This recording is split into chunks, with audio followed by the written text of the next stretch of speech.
Next up, we have Dungeon Craft Online Book Number 1, Endless Dungeon Part 1, written by Richard J. Thorne. It is 90 pages, $2.99. It is available on Kindle Unlimited. Here's the author's description. Awoken on the cold, hard dirt in a near pitch-black underground cavern, Cassandra Flynn must face the real possibility that she is a digital representation, a player, as it were, in an unknown game. How did she get here? Where is her real body? Did she even have a real body? Facing a myriad of unanswered questions, she must learn about her new world and forge a life for herself in this timeless, endless dungeon. With only a wand, a pickaxe, and a certain spunky pet raptor by her side, will Cass uncover the secrets of the game, or stumble to her death in the inky blackness of the unknown? Who knows what lies on the other side, if anything? This is a slice of life, kind of trapped in a game story, with some Minecraft elements used to shape the landscape, build, and craft. Story-wise, it's pretty slice of life. The main character wakes up in the game world with no memory how she got there, and has to learn how the endless dungeon works. She explores, follows quests, prompts, kills mobs, and crafts. There's this minor cyberpunk element with permadeath and trapped players and corrupted code. I didn't particularly like it myself, but it's also not a big part of the story.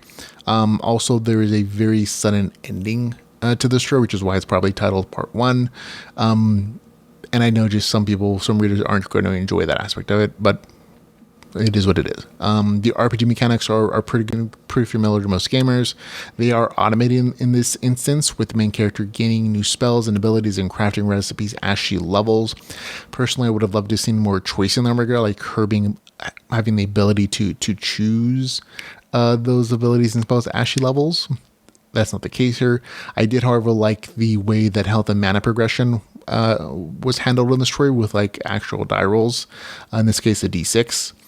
Used to determine those increases as the main character leveled. I actually enjoyed the Minecraft elements used to shape the land and crafting. I thought it was a nice little bit of game mechanics you don't see in a lot of literature stories.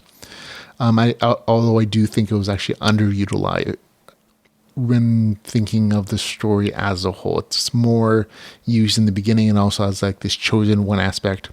I just thought it could have been used a little more creatively. But it was nice. It was neat. A few of the story and game mechanics did drop my enjoyment, though. There's a pet summoning raising mechanic in the story, and while the pet is cute and interesting, the pet is also honestly smarter than the main character. Instead of the main character figuring something out, the author uses the pet to explain something to her often. It makes some of the gains that the main character gets feel cheaper since they're handed to the main character in some respect. Also, the pet she summons is a higher level than her, which I thought was a weird thing. And it just kind of felt off the entire time because the main character's pet often does more damage.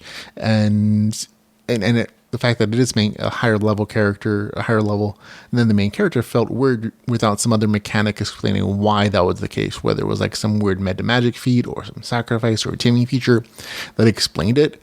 So I just felt like a weird off mechanic that just kind of blessed in mind because it doesn't really make sense to my brain. The magic system is also very wand wavy.